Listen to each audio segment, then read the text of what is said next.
This life is a simulation, but the simulation is happening mentally. It's a mental simulation. And when I'm saying mental, I'm not just saying, like, there's levels to our mind, right? And there's many different terms, but really it's conscious and subconscious, for lack of a better term. You could say unconscious as well, but just to keep it simple, conscious and subconscious. Now, the conscious part of us is where logic and linear thinking come into play, but the subconscious part of us, that is where all of our beliefs are held. That's where all of our programming exists. And I've heard some people say this life is a computer simulation.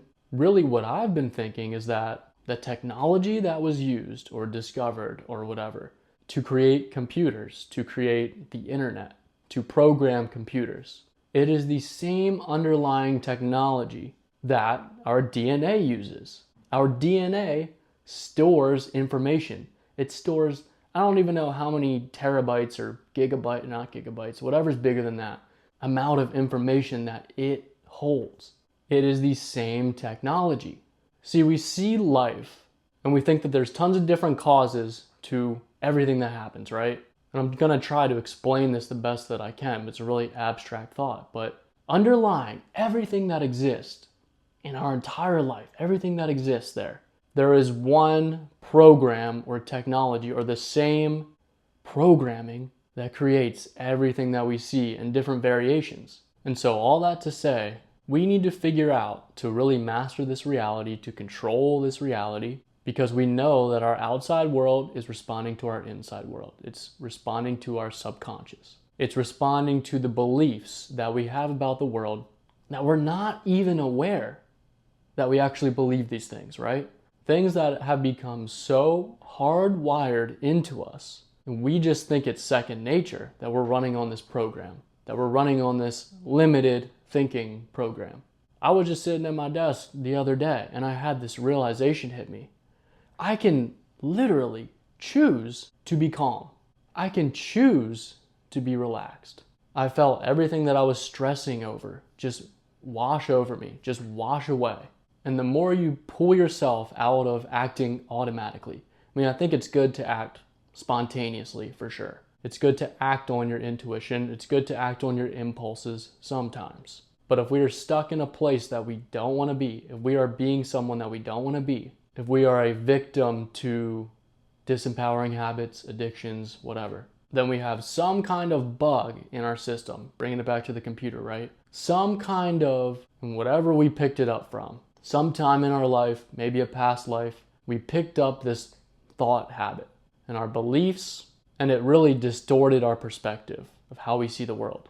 We can quite literally choose to alter the beliefs that we have, and the outside world will change. Because like I've said in previous videos, if we change how we look at something, that thing changes. If we change the meaning that we give it, it changes. So I pulled myself out of going down that rabbit hole of being stressed, of worrying about the future.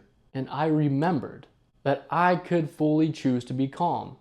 I can direct my focus, like I've talked about. But we really have to make sure we are installing the right programs. We have an opportunity to install a new habit, a new program, a new belief with every decision that we make in every single minute of the day. But it's almost like you have to trick yourself. You gotta find the separation. Really, I'm looking at it like there's two parts of me, okay? There's the part of me, and I don't know what the real term is, but there's a part of me that's driven by, or there's a part of me that's always trying to pull me down. But then there's another part of my consciousness, or my higher self, the higher part of myself, that knows exactly what I need to do, that has all the answers, that knows what my purpose is. And you basically have to trick yourself into believing in your full self-empowerment, your full capabilities. When you notice anxiety come up, when you notice depressive thoughts come up, when you notice self-deprecating thoughts come up, let them go. Don't try to force them down.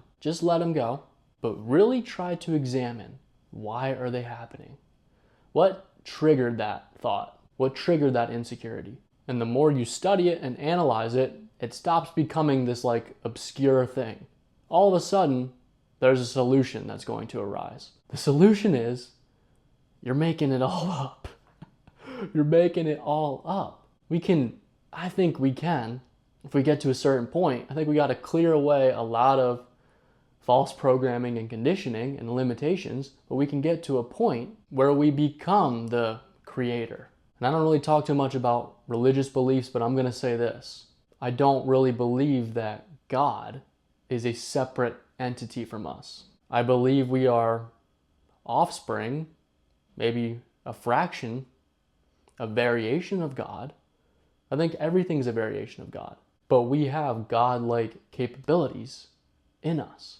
But it starts with pulling yourself out of the automatic programs that you're running on. Stop giving that attention, and you can quite literally choose what you believe in about yourself, about the world. You can believe that the world is against you, or you can believe that the world is working in your favor, is supporting you. Maybe you need to do some work on your self-confidence.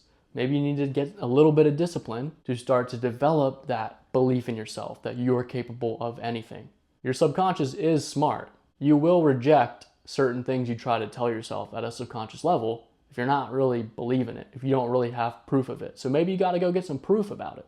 The one thing that you have control over is basically your breath and your focus.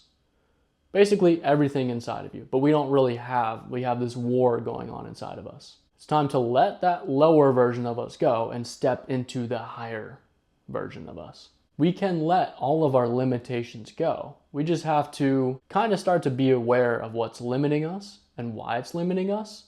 And then for some reason, it becomes that much easier to let go because we become aware of the programming that we're running on.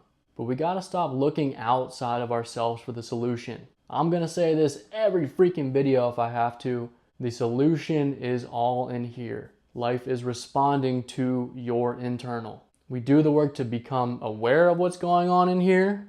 We consciously that's where the conscious part comes in, make a new decision to think a different way, to believe a different thing, to direct our focus in a different way, to direct our focus in the present, to really just release the disempowering thought instead of fight with it, instead of entangle it, which will give it more energy. And we keep doing that over and over again, then it's going to become a part of our subconscious wiring. Limitlessness will become second nature to us. And that's when we really start to tap into our full capabilities. So that was just me rambling. Let me know what you think. Peace.